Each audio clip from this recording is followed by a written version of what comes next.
Hello guys, this is my video for cow's eye dissection, and I'm gonna divide this video into three parts.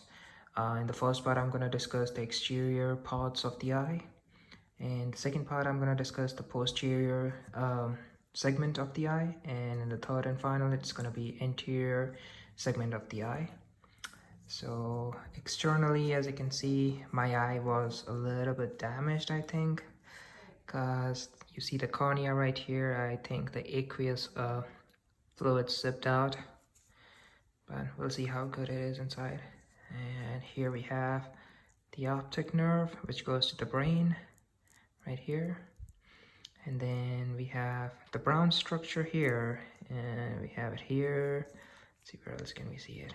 Yeah, those are the muscles that control the eye movement.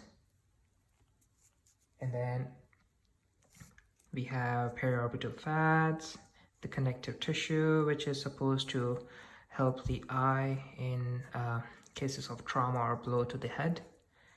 And that's about it for the external parts of the eye. Alright, moving on to my second part of the video, posterior segment of the eye.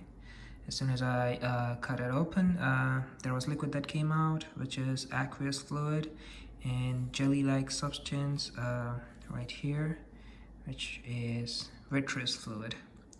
Now, posterior part of the eye, as you can see, the cream colored layer, that is the retina. That is where almost all photoreceptors are located, which detect the incoming light. Now I'm gonna try to see if I can find the blind spot. All right, so there is one spot where retina is attached. Retina is held against the wall of the eye by vitreous fluid. Now there is no fluid, that's why it was easy to move retina around, but retina is held at one spot, as you can see there. That spot is actually where the optic nerve goes through. So all the axons of the retina go out from that spot to the optic nerve, which goes to the brain.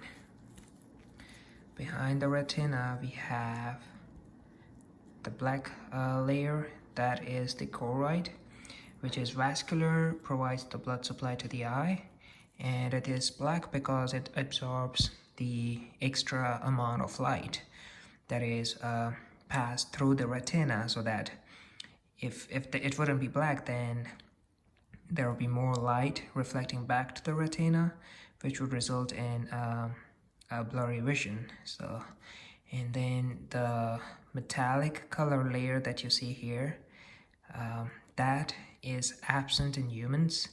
That is basically present in nocturnal animals. It helps them see better at night vision.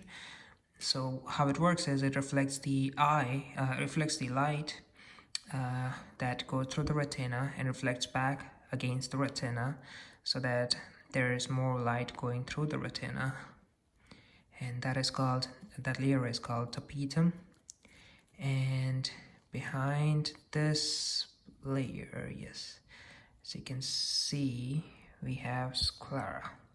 Now that was a really tough connective tissue like layer to go through, because as you can see, it was really hard. Yep. But yep, that's the posterior part of the eye. And moving on to the anterior part. All right, so we have a lens here.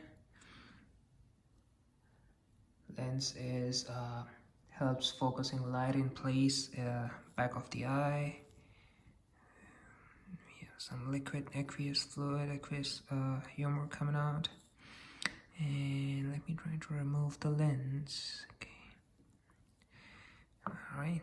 So you can see the lens was in pretty good shape. My external eye got damaged, but the internal wasn't as bad. If you cut this open, it should be layered like onions. Right. Now the lens is attached to striated ciliary body I don't know if you can see it, it's way too much liquid. Yep, right there. So the ciliary body is responsible for changing the shape of the lens, making it concave or convex, thicker or thinner, depending on the distance.